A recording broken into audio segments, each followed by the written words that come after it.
Hey everybody, I'm Finn. I'm with Schematic. This is going to be an update on everything that Schematic has done and learned over the course of the last quarter.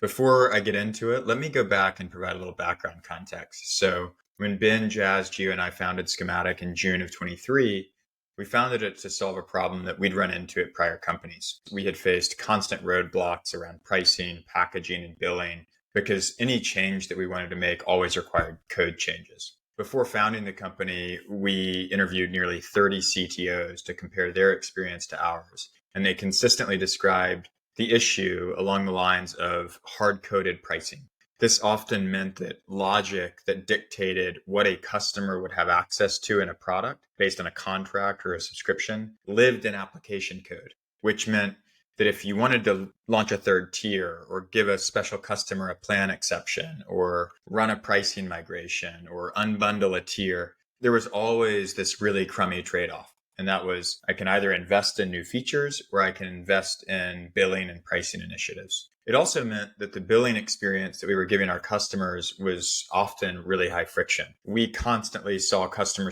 support channels flooded with questions like, I want to see what I used last month to reconcile my invoice. Why is it so hard to upgrade or downgrade? The way that we had always solved these problems in prior companies was with a lot of homegrown glue. And at the heart of that were often entitlement implementations that were either hard-coded into the product and then tied to plan IDs in our billing system, or via long-lived feature flags that lacked billing or commercial context. And so to solve this, we saw an opportunity to extend feature flags into entitlement management, allowing product teams to adjust pricing without engineering. And as we started to think about this more and interviewing more and more people, this got really exciting because we started to imagine how powerful extending feature flags as a primitive could be for both developers and for companies more broadly. As LaunchDarkly engineer Brian Rinaldi and VP product Joe Ryan have said, there's this huge potential for organizations to extend feature flagging and entitlements to better support customer exceptions and to better support pricing agility. So if you go back 3 months ago to the beginning of Q3, this is how we were positioned. We were positioned as this entitlement service that sat between an application and the downstream business systems. And throughout the quarter, as our early customers started using the product and driving a lot of feature requests into Slack, a theme started to emerge. And that theme was really all about customer experience with billing. Our customers were saying things like, we need to deliver more transparency to our customers about what they've used. We need to make it easier for our customers to manage their plans. We need to make it easier for our customers to add seats. We need to make it easier for our customers to upgrade or downgrade. We need to make it easier for our customers to buy an add-on. That feedback resonated with us quite a bit, and it got us thinking a lot about the B2B SaaS purchasing experience at large. In prior companies, our customers always ran into poor purchasing experiences by way of poor in-app controls for managing plans, lack of transparency about usage and billing, ineffective trial experiences. The list goes on and on. And the more we heard this feedback from our customers, the more we started to hone in on a more customer-facing solution. Fast forward to the end of Q3 several weeks ago, and we're now no longer describing ourselves as an entitlement service, but instead as a set of drop-in components for complete plan management that supercharges Stripe.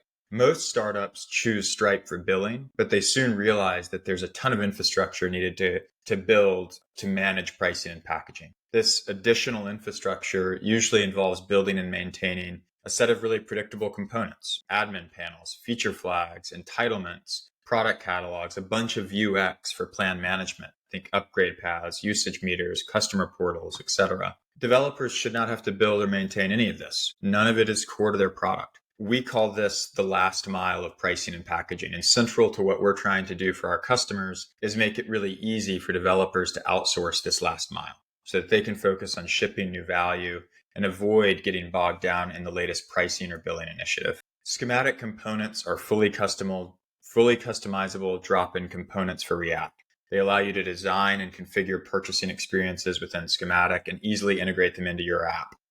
Components, another way to think about components, is that they're the most visual representation of what our API is doing behind the scenes. With our component builder, you get full control over what your end users see. You can tailor the experience to your needs and adjust over time without rebuilding. Components are flexible. They're made up of mix and match elements based on the user experience that you want to create.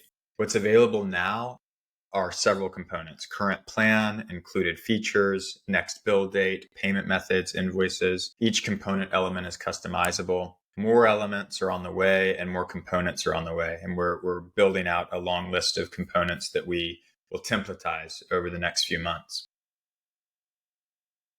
Underpinning all of this is flags and entitlements. Flags give full control over what to offer your customers and simplifies the integration in the application. You're instrumenting features. You're defining policy for what your customers should have access to based on what they purchased. Metering allows you to define, enforce, and report usage-based metering in your product without code changes. Plan management allows you to update plans, bundle and unbundle features, offer add-ons, support custom config, handle exceptions, which we refer to as overrides. Company profiles are increasingly being adopted by our customers as their admin panel, because by aggregating billing and usage context in one place, it's very easy to manage customers, their plans, and their pricing. And of course, we've invested a lot in the developer experience along the way, so low latency, high availability, and highly secure.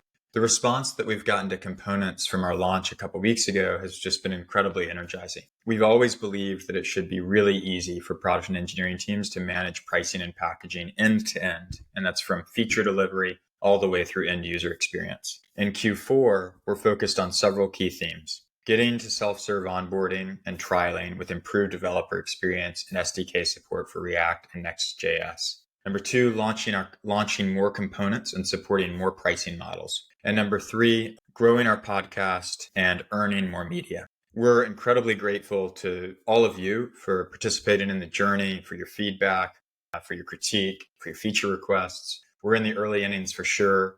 We have a lot of product to build and a lot of execution ahead.